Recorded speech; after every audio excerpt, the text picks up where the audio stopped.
بسم اللہ الرحمن الرحیم۔ السلام علیکم ورحمۃ اللہ وبرکاتہ۔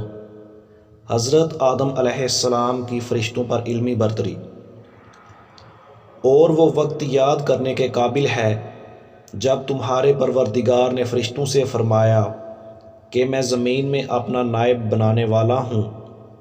انہوں نے کہا، کیا تو اس میں ایسے شخص کو نائب بنانا چاہتا ہے جو خرابیاں کرے اور کشت و خون کرتا پھرے، اور ہم تیری تعریف کے ساتھ تسبیح و تقدیس کرتے رہتے ہیں؟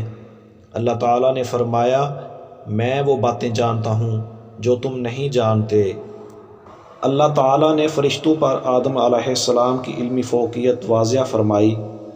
وَعَلَّمَ آدَمَ الْأَسْمَاءَ كُلَّهَا، اور آدم کو تمام نام سکھا دیے۔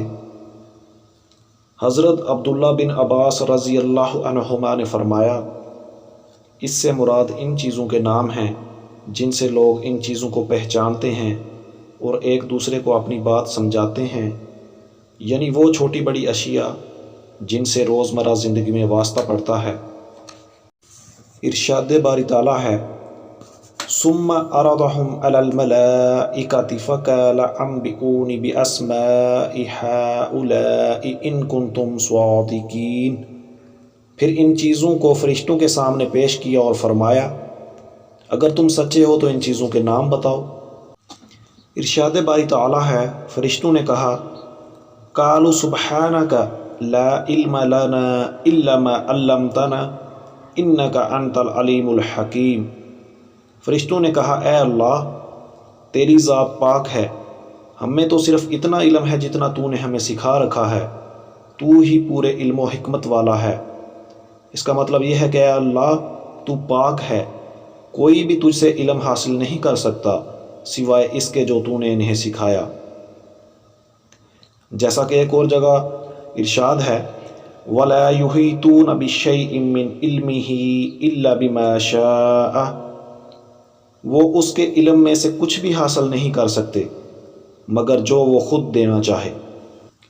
پھر اللہ تعالیٰ نے حضرت آدم علیہ السلام کو حکم دیا کہ تم ان کو چیزوں کے نام بتاؤ۔ قال یا آدم انبئهم بأسمائهم فلما انبأهم بأسمائهم قال ألم أقل لكم إني أعلم غيب السماوات والأرض وَأَعْلَمُ مَا تُبْدُونَ وَمَا كُنْتُمْ تَكْتُمُونَ۔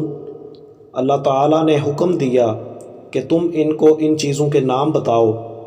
جب انہوں نے ان کے نام بتائے تو اللہ تعالیٰ نے فرمایا، کیوں میں نے تم سے نہیں کہا تھا کہ میں آسمانوں اور زمین کی پوشیدہ باتیں جانتا ہوں، اور جو تم ظاہر کرتے ہو اور جو پوشیدہ کرتے ہو مجھ کو معلوم ہے۔ حضرت انس بن مالک رضی اللہ تعالی عنہ سے روایت ہے کہ رسول اللہ صلی اللہ علیہ وآلہ وسلم نے فرمایا، قیامت کے دن مومن جمع ہو کر کہیں گے کہ اگر ہم کسی سے اللہ کے سامنے سفارش کروائیں تو اس مشکل مرحلہ سے نجات مل جائے۔